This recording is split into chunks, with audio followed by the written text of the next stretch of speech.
Today's social media segment is brought to you by Terrebonne General Health System. Your health is our legacy. Rouse's, you're either local or you're not. Buick, the craft of modern luxury. St. Martin and Bork, know your rights.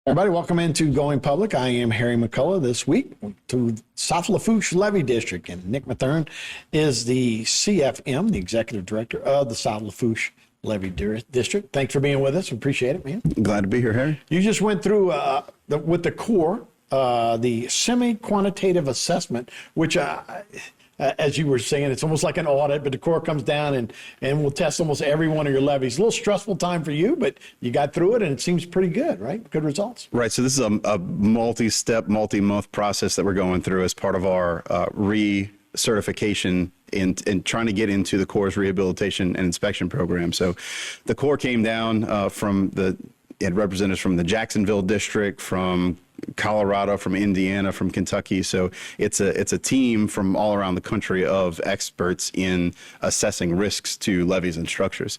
They came down to do a site visit at the end of August. Then they went back to their offices, started plugging everything into their models and figuring out, okay, what are the biggest vulnerabilities that we have? And so this past week at the Corps of Engineers office in New Orleans, we've been meeting all day, every day, going through all the potential ways that a levee could fail in our area and discussing through, not only what are the different ways it could fail, where do these potential problems exist around our levee system, but then also what's the actual probability in reality that these failures could take place. And what I really appreciated about that whole process was it wasn't just kind of a cookie cutter, black and white process where they'd say, all right, well, this is our spreadsheet that you plug this data into and it'll spit out a result for you. This was a lot more subjective, where we discussed through all of these potential failure modes and looked at the reality of, well, is this going to fail? And a lot of the times the discussion ended up saying, well, look, we saw this possibility happen in Ida and it didn't fail. And so now we have real world experience showing us that we know that there's an extremely low probability of our levee failing in these different scenarios. So the next step is they're going back to take what we've done over this last week, running some more models, some life safety analyses, and we'll meet back in the spring to look at the final runs for them to generate a report. And again, this will all go into informing our after the fact permits that we're looking to get for getting back into the Corps' rehabilitation and inspection program for the future. And we have a timetable on that? This is one step in that much longer process. So this will help inform the New Orleans district for our Section 408 permits. And a Section 408 permit is any time you want to make any kind of an alteration to an existing federal project, the Corps of Engineers has to look at it and say, well, does what you want to do potentially damage this federal project? And so we're going through that process and trying to prove to them that not only did we not damage the levee system, but obviously we improved it to where we can now withstand a 300+ year level storm. Right. Or 500, 1,000 years is where, we're trying to get to for sure. So as you look at it, part of what goes into that data is how you do with hurricanes. So our most recent one was Hurricane Francine. So how do we do? Sure. Well, Hurricane Francine, it's kind of a comforting thought to think that you look at a storm like Francine and you don't really have to sweat it too much with all the work that we've done in South Lafourche. So we saw in Golden Meadow maybe 4 to 5 feet of storm surge coming in. And here we show, this is before Francine. This is about 9:30 in the morning when we actually closed the Golden Meadow lock. People ask all the time, well, how far in advance? It's not a matter of time, it's a matter of wave action and how much water's coming in. So about 2.5 feet outside the system, we'll shut it down and not lock any more vessels in. And so this is about, again, 9:30, and then we started closing all of our gates. This is at the Delta Farm Road on the northeastern end of our system. Are there that many boats still trying to decide whether to come in or come out?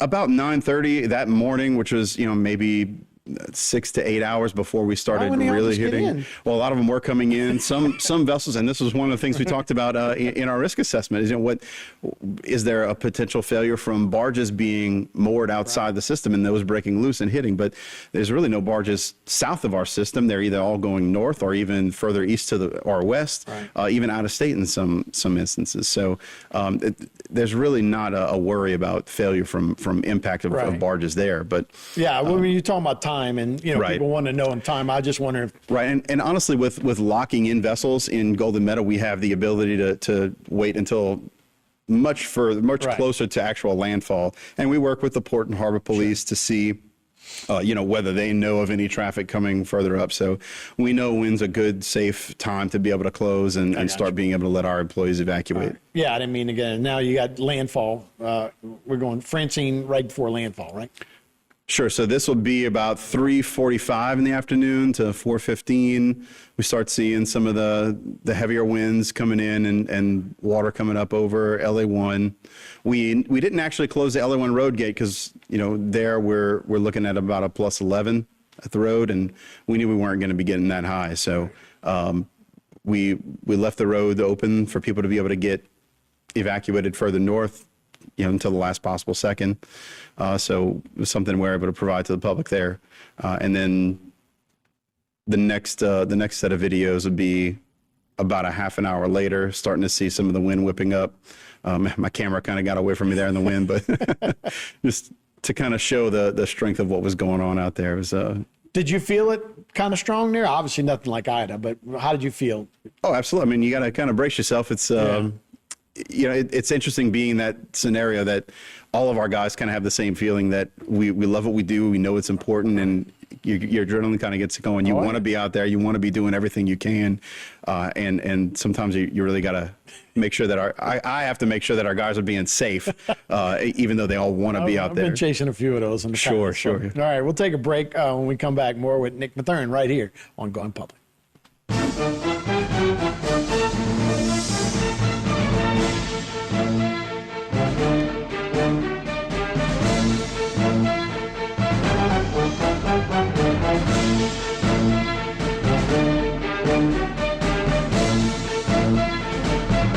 Today's social media segment is brought to you by South Louisiana Bank. It's better when we bank together. Waits and Downer, attorneys at law. Terrebonne Ford, built Ford tough.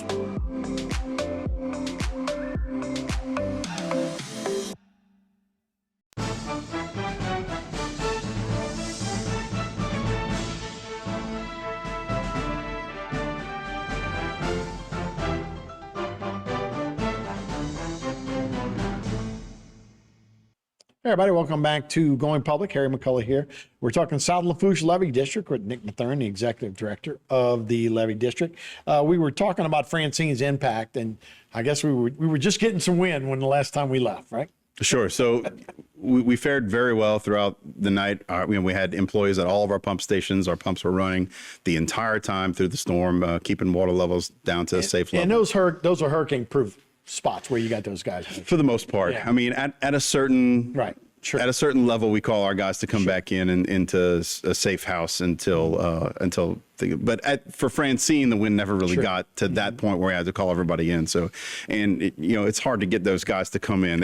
They feel that duty. They feel a responsibility and want to be out there. So it's really encouraging and inspiring to see for sure. So they were able to be out there the entire time, keeping the pumps running. So the next morning, we were able to kind of get out and start seeing some damage assessments. So the first video I've got is from about 7:30 the next morning. This is standing just south of the Golden Meadow Lock. You see the water lines that come over the levee there, and that brown line on the green grass is the vegetation line to show how much the water had come up. You still see a little bit of water on LA1 there. And this is just some aerial photos of the outside of our levee system. This is in the northwest part of our system. This is just south of where reach L of Morganza to the Gulf ties into our system in La Rose. And so this is looking south. So you can see again that dead grass looking area is not actually dead grass on the levee. That's the wash up of vegetated debris from the storm. This is where we had really the highest water that came in right in the corner just north of where this photo is taken. Maybe about 6 foot of run up where the two levees meet up, which is understandable. We've seen that in other storms where you have, a 90-degree angle or less, that's where you'll see a lot of stacking of your water.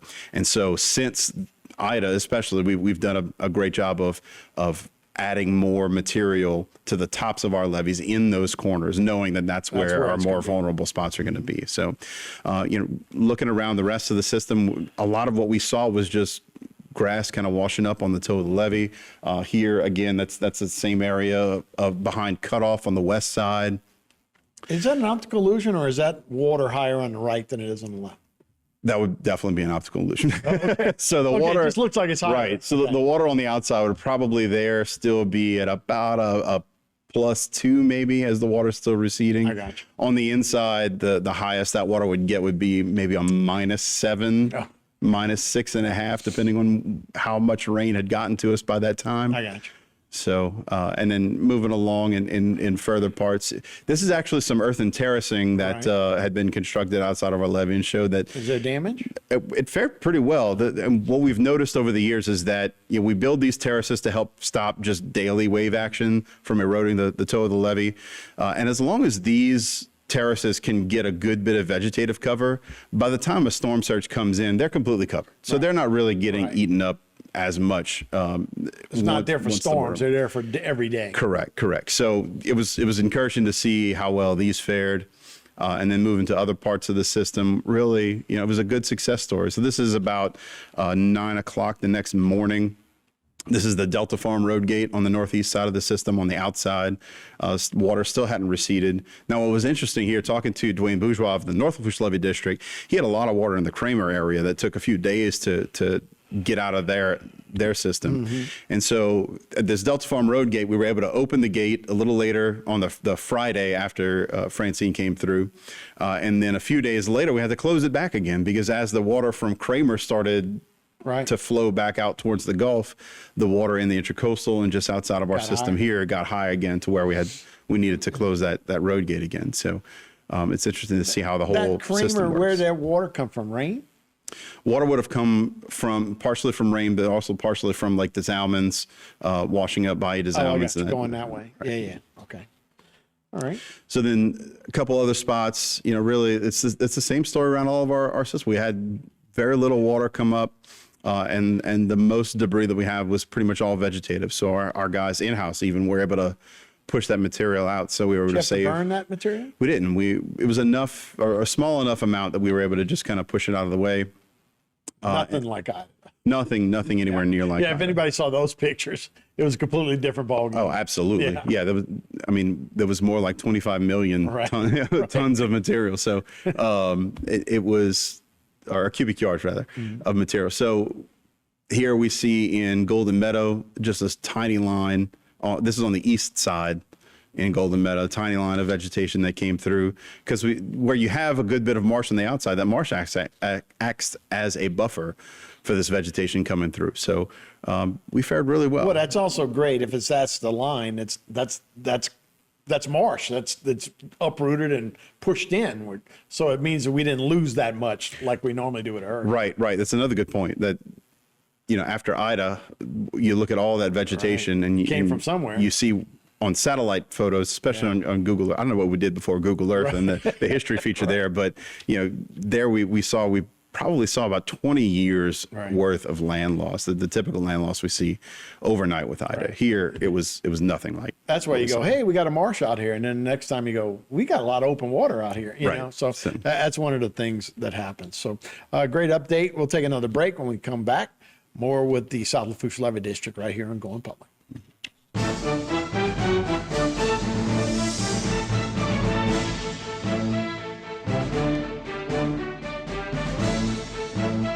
Today's social media segment is brought to you by Alford and Associates for all of your insurance needs. CIS, Cardiovascular Institute of the South, the highest quality cardiovascular care available. Barker Honda, the Barker family tradition of quality.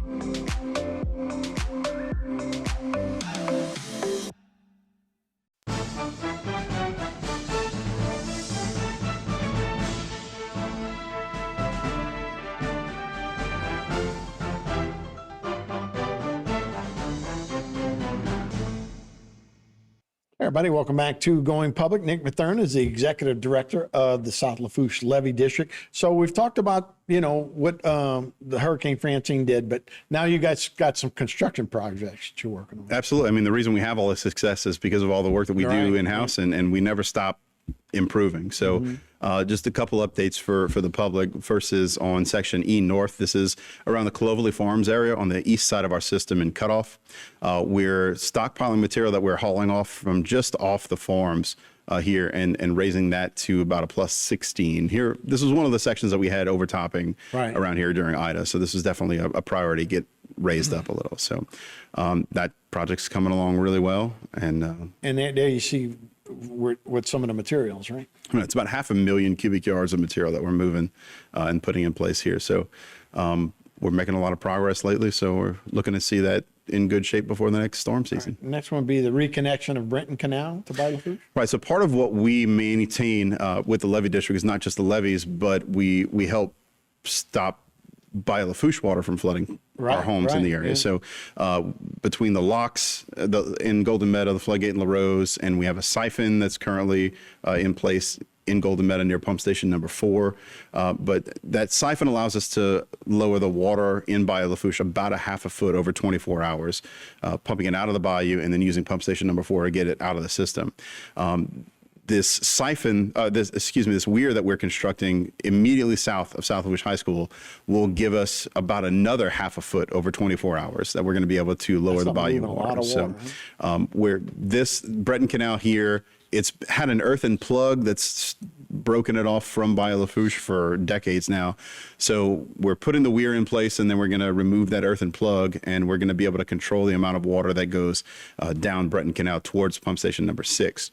And so those two structures working together, we'll be able to get about a foot of water out of Lafourche in a 24-hour period. So it'll give us a lot of control and a lot of peace of mind being able to especially the town of Golden Meadow.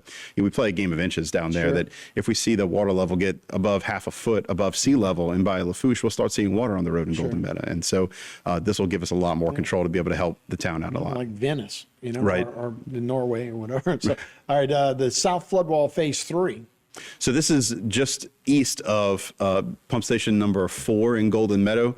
This was an area that we lifted the levees years ago, and so you see that concrete tie-in or armoring at the tie-in where that flood wall comes back into the levee. We've raised the levee about 6 feet since then, and so to match the levee on one side and the flood wall on the other side, we got some funding from CPRA that's the Coastal Protection Restoration Authority of Louisiana, some funding to remove that concrete armoring, raise the levee there, remove those HESCO baskets that we've had in place for a long time as a temporary measure, and raise that levee tie-in and reinstall that concrete armoring. So the HESCO baskets have held up remarkably well, but it's definitely not a permanent solution. So this will be a much more robust and permanent solution in that area. And the North Levee improvements on Section C.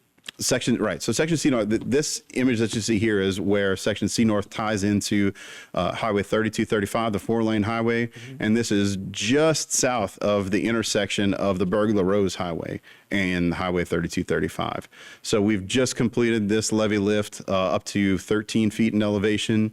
And honestly, between Reach L of Morganza to the Gulf and the eventual construction of the GWW East Gate that's going to tie in our system to the North Lafourche levee system, I really don't expect after about, say, 5, 6, 7 years from now, seeing any kind of water ever hitting that section of levee again. Yeah, you go over it, obviously you're going down to Grand Isle. Right, so it'll be a redundant part of the levee there. Yeah, so. And then did you mention the GWW Vessel Impact? Right, so this was, I know some people have asked a lot of questions about these pilings that went in along the Intracoastal here.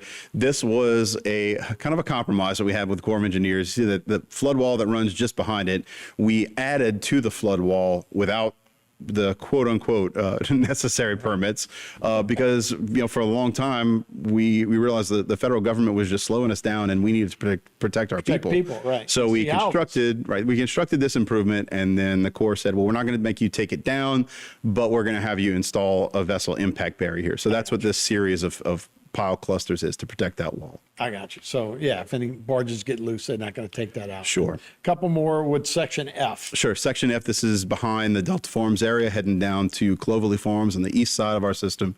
And so we've been lifting the berm. The berm, which is the inside protected part of the levee that gives stability to the levee itself, it was down 5 feet below sea level in some spots. So we've brought in enough material to bring it up to sea level. So that's going to provide a lot of protection for that part of the levee for decades to come. I got you. Okay. And we want to finish up.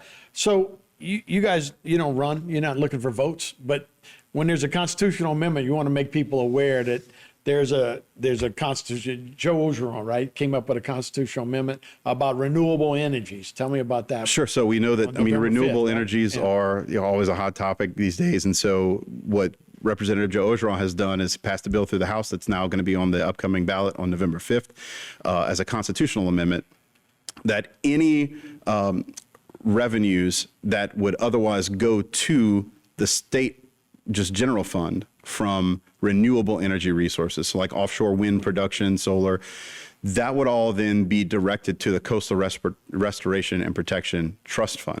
And so that money would be available for us and other levee districts, parishes, to do marsh restoration projects, levee improvement projects, floodgate projects, pump station projects.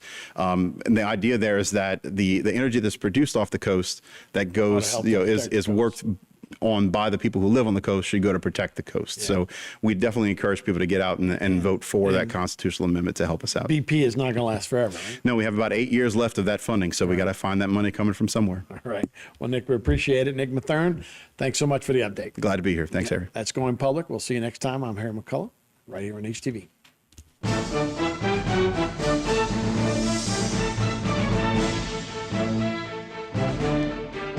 Today's social media segment is brought to you by Terrebonne General Health System.